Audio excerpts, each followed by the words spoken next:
was it just suppressed jealousy, sometimes suppressed rage? Sister Wives star Kody Brown was spotted at a Barnes & Noble in Utah today with a surprising mix: Truly&Ysabel and Tony Pedron. Not exactly the group you'd expect to see him with, right? Honestly, it's nice to see him spending time with some of his kids.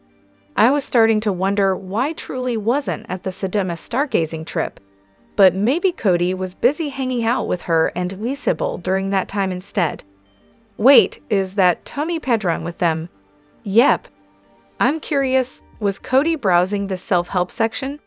Maybe picking up a book titled What to Do with Children Who Aren't Robyn's? But hey, it's great that he's making the effort to be with Truly and the others. I just can't help but wonder how Robyn allowed it. Was Ari clinging to his leg, crying not to let him leave? Hello everyone, and welcome back to my channel, Reality Nexus X. I'm Elena, and I hope you're all having an amazing day. Thanks for joining me today. Let's jump right into it. So I was watching my Kody Brown's Patreon reaction to the latest episode, and she mentioned something curious. Robyn's kids apparently have specific palates and allergies, Aurora especially, which is why they had to ask Robyn or Mindy for permission before taking food. Supposedly, a lot of the time, the food was only for her kids because of these so-called allergies. But didn't Janelle say in the last episode that when Kody came over, cooking was a nightmare because he suddenly had all these allergies too? Interesting timing, right? What is going on at Robyn's house that suddenly everyone has allergies? And now Kody's caught the bug when visiting the other wives? Like, are we really supposed to believe that? I'm so over it. Between the allergies, the endless list of foods they can't eat, situations they can't deal with, words they can't say, Christmas trees that trigger them, it's exhausting. What in the blue hell is going on here? Robyn's kids are in for a rough ride. All she does is cry 24/7. And let's not forget her dramatic trip to the hospital for coronavirus when she didn't even need emergency care. Then there's Kody with his tragic 99-degree fever, acting like he was on death's door, claiming coronavirus forever changed him, so now he only drinks warm lemon water. These two are setting such poor examples. Instead of teaching their kids resilience, they've raised them to panic over every little thing. I mean, Aurora needing to be carried up the stairs? That was concerning. Honestly, Robyn's probably convinced them they have allergies because she's a total control freak. And let's be real, if they actually had food allergies, wouldn't they have been tested by an allergist? Yeah, right. Sounds more like picky eaters than allergies to me.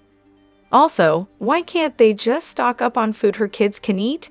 It's a family, not a random group of acquaintances. Imagine how Robyn would feel if one of the sister wives denied Ariella a bowl of cereal. Just saying. Additionally, it's an interesting question whether sister wives can pass the Bechdel test, considering it's a reality show. The test, traditionally applied to fiction, asks whether two named female characters have a conversation about something other than a man.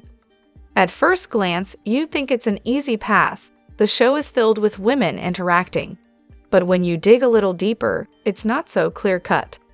As many have pointed out, a huge portion of the show revolves around the women discussing Kody. Their relationships with him, struggles with polygamy, and the tension that often stems from his actions dominate a lot of conversations. So in terms of passing the Bechdel test by talking about something other than a man, that can be tricky. One notable conversation that comes to mind, though, is Robyn and Kody discussing Avalon adjusting to the twins. That seems to meet the criteria. Two named women talking about kids, rather than a man. And yes, there's been the occasional conversation over the years about topics like parenting, family dynamics, or even the infamous chat about hats with Mitch's mom. But as someone else pointed out, if we don't even know Mitch's mom's name, that doesn't quite fit the rules of the Bechdel test. Additionally, the show's confessionals further complicate things. These are solo interviews, meaning there's rarely an opportunity for two women to speak directly to each other about anything that could pass the test. In summary, while sister wives might pass here and there in very specific moments, the overall focus on Kody and the family's patriarchal structure makes it a challenge to consistently meet the Bechdel test's requirements. Reality TV isn't fiction, but applying the test highlights how often women's conversations on the show circle back to a man, Kody. Also, I totally get missing those group reunions with Kody Brown and the wives all in one room. It added a certain energy and drama that's been missing with the individual interviews. During coronavirus, it made sense for them to film separately, but now that restrictions have lifted, you'd think sister wives could follow the lead of shows like Real Housewives, where they manage to bring everyone together, drama and all. Producers, take notes. That being said, would anything actually useful come from it? Probably not. The only thing we gain is watching Kody turn about 4 different shades of purple as he sees how happy his ex-wives are without him. And honestly, that would be less useful and more highly entertaining. Imagine the curls bouncing as he storms out, screaming about his dignity. But let's be real, there's no way Kody would agree to that. I'd settle for a reunion where they get a different host, someone who isn't afraid to ask him the tough questions and push for real answers.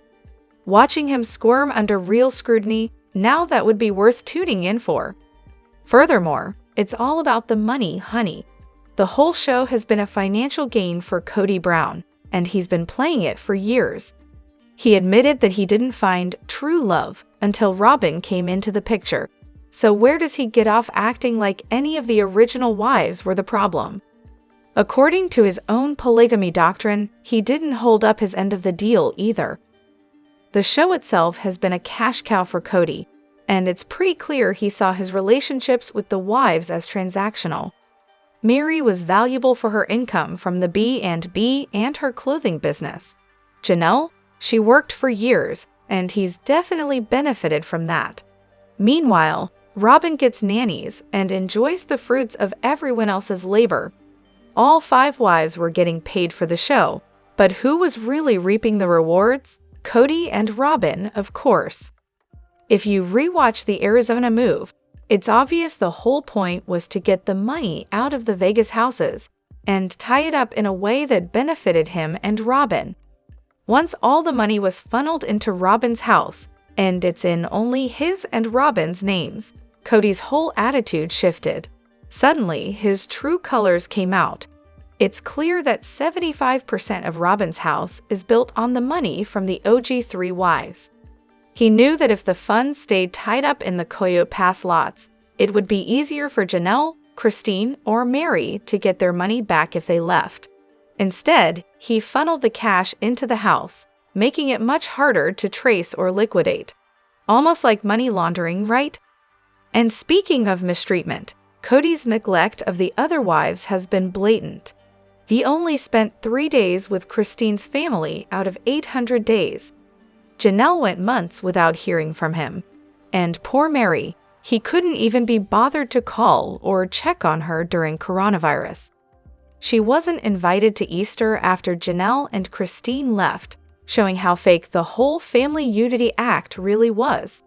Without the show and the OG3's contributions, Kody and Robyn are going to be in serious trouble. They'll have to actually get Jovi jobs to survive. Then there's Robyn's hypocrisy. She has the nerve to tell the other wives to stay for the kids, yet she left her ex with small children. Christine, on the other hand, has the receipts. Robyn's ex is her first cousin. It's all one big manipulation game, with Robyn and Kody accusing the OG3 of being the problem, when in reality, they were the ones exploiting everyone else's resources. Kody's greatest fear has always been poverty. He realized how much he'd lose if Meri's catfish situation had been real. He managed to squeeze some money out of her with his fake promises of a fresh start in Flagstaff. But Christine's exit hit him hard. She left with a good chunk of money before he could get his hands on it. likely tying it up by securing her piece of the pie before he had a chance to lock it down. As for Janelle, Kody knows she's got the business sense, and he doesn't want to deal with her anymore because she can see through his games. But he still keeps her around because she's a smart financial resource, and there's probably a way she could recover what's owed to her. Plus, Kody always needs someone to vent to when things with Robyn get rocky, and Janelle has always been good at keeping things to herself. It's crystal clear that Kody doesn't love people. He loves what they can do for him, what they give him, how they boost his ego by fighting for his attention. It's all about control, manipulation, and ultimately, money. However, but watching Kody flounder in real-world scenarios, pure entertainment. Let's break down this gold. Kody trying to negotiate the sale of the McMansion and facing lowball offers. Watching his ego deflate with each one would be priceless. The guy thinks he's a master negotiator, so seeing him struggle with buyers offering a fraction of what he thinks the house is worth, chef's kiss. The home inspection report would be even better. Picture Kody reading through every single defect, leaky roof, bad wiring, structural issues, while realizing the price keeps dropping. His reaction to his beloved McMansion being reduced to fixer-upper status would be comedy gold. A sheriff's auction due to default on the house? This would be the sister wives version of reality TV gold. The drama of Kody and Robyn losing the home they tied all the OG wives' money into. Poetic justice. An art appraiser breaking Kody's heart by valuing his artwork at $1.50 while explaining how he's overspent thousands, please. Just imagining Kody trying to justify his masterpieces, while the appraiser gives him side-eye would make my day. Kody asking Mary to help Robyn pack and Mary laughing her way to Disneyland. Honestly, I'd pay to see that. The sheer audacity of him thinking Mary would lift a finger for Robyn after all that's gone down is almost too much. Janelle telling Robyn to quit the fake crying and get a real job. Yes, please, and Kody too.